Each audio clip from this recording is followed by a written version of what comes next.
All right, welcome to another deep dive. Buckle up, because today we're tackling the big stuff, the really big stuff. We're diving into the Divine Iliad. And just a heads up, this isn't your typical beach read. It's dense, that's for sure, but so worth it. The Divine Iliad by Walter Russell.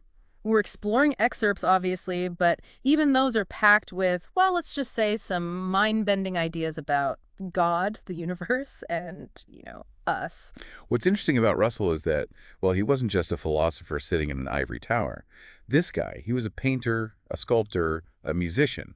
He was even into science. A true Renaissance man. Exactly. And you really see that in his writing. I mean, his insights into, like, the nature of reality, they come from this really cool blend of perspectives, like a cosmic cocktail shaker or something. Love that analogy, the cosmic cocktail shaker. Uh-huh. And speaking of blends, didn't he have this idea that God, light, and love aren't separate things, but more like different expressions of the same ultimate reality? Yeah. He's basically saying they're all connected, like different sides of the same coin. Okay, so how does he explain that? Well, he uses this analogy of a beach, right? So each grain of sand is unique, it's individual, but together, all those grains form like this one unified beach. Okay, I'm following so far. So Russell's saying God is kind of like that, both individual and universal at the same time. All right, I can kind of wrap my head around that. But then things get really interesting because Russell goes on to say that just knowing this truth, it's not just some mental exercise. He believes by realizing this unity, we can actually become, wait for it, God. He doesn't hold back, does he? Like, congratulations, you've unlocked God mode. But okay, here's my question. If we all have this God potential within us, why aren't we all walking around glowing and performing miracles? Where's the disconnect? That's where Russell brings in this idea of, he calls it the divided torch. Basically, he's suggesting all of human history is like this tug of war between two fundamental forces, brute force and moral authority. He says human thought split created two paths. It's like choosing your character in a video game, warrior or mage. Exactly. And he ties this back to different cultures and philosophies. He says the East, especially China, embraced like this golden thread of good, focusing on ethical living, seeking perfection from within, right? But the West, well, we went for the black thread of material power, conquering, building empires. It's like we decided humans are inherently flawed from the get-go. It's a fascinating way to look at history, how those choices play out, how they continue to shape our world today. You've got the East with its focus on harmony, then you've got the West, driven by competition. Right. It's not just ancient history either. We see this playing out today. I mean, think about this: Western nations preaching love, Christianity, but then engaging in colonialism and warfare at the same time. It's wild. A giant cosmic contradiction. Makes you wonder which thread is stronger today, and maybe even more importantly, which one are we feeding with our own thoughts and actions? Okay, so we've got this divided torch, right? This cosmic tug of war happening inside us and throughout history. But Russell, he doesn't just like drop this bomb and leave us hanging. Thank goodness for that. He gives us a way forward, something he calls a new freedom. And it's all about finding balance and serving the whole, not just, ourselves. A new freedom, huh? Mm-hmm. Okay, I'm definitely intrigued. How's this new freedom thing supposed to work? Does he give us like a step-by-step guide or something? Well, he uses nature as the ultimate guide. The sun is constantly giving out energy, trees bear fruit, everything's in this cycle of giving and receiving. Yeah, right? keeping things balanced. Exactly. So Russell believes humans need to apply this principle in our relationships, our work, everywhere. So it's not just about being nice. It's about understanding we're all connected, and what I do affects you, affects the planet, it all ripples out. It's like a web, yeah. But then Russell throws another curveball. He goes all in on reincarnation. Reincarnation, like coming back as a cat or something? Well, he presents it not just as some spiritual belief, but as a logical extension of his whole energy and consciousness thing. Okay, we're going deep here. So is he saying that our individual consciousness, our soul, whatever you want to call it, it doesn't just disappear? Think of it like an oak leaf. It seems to die in the fall, but it's reborn in the spring. Ah, I see. So, similarly, he believes our consciousness goes through these cycles of death and rebirth. But here's where it gets really interesting. He talks about actually connecting with those who have passed on. Hold on, is he talking about seances and Ouija boards? I've seen those movies, and I'm not sure I'm ready for that. Not exactly. He compares it to technology, like radio waves. We can't see them, but they carry sound and images, right? Right. So he thinks maybe something similar happens with consciousness.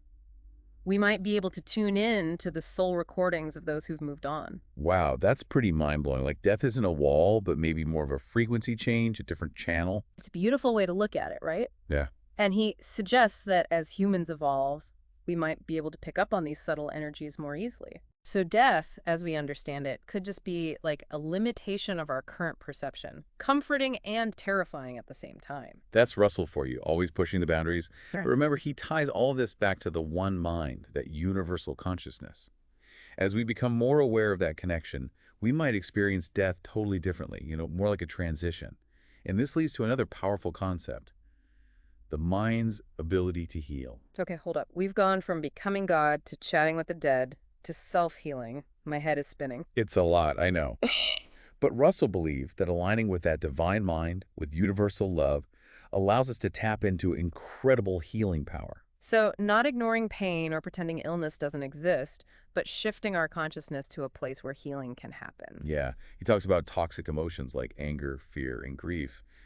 They mess with our balance and can actually create illness. Yeah. But cultivating love, joy, inner peace creates an environment that supports healing. So our thoughts and emotions actually impact our physical well-being. It's like our bodies are these sensitive instruments reacting to everything we think and feel.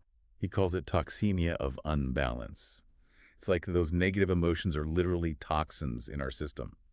And, you guessed it, love is the antidote, the thing that restores harmony.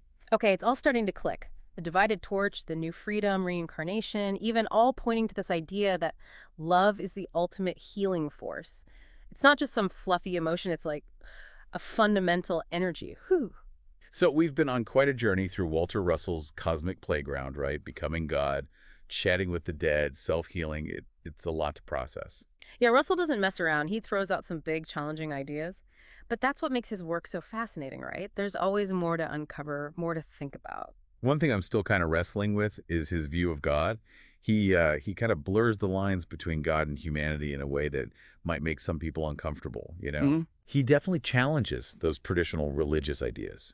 He's not talking about God as this like distant, all-powerful being sitting on a throne judging us. Right, right. He sees God as the source of everything, the energy and intelligence behind the whole universe. Like that force in Star Wars, the Yeah. thing connecting it all. Exactly. But then, if we're all part of this divine consciousness, why so much suffering? Why do we feel so separate? Yeah, that's a good question. Well, that's where Russell's idea of the divided torch comes back in. He's saying our focus on like material power and selfish desires, it's created this illusion of being separate from that divine source. So we've kind of forgotten who we really are, our connection to that one mind. But okay, how do we get back to that? How do we bridge that gap between, our limited human experience and this vast cosmic consciousness? Russell suggests a few ways. One is cultivating inner stillness, meditation, contemplation, that kind of thing. He believed in spending time in that quiet space within where we can connect with that divine mind.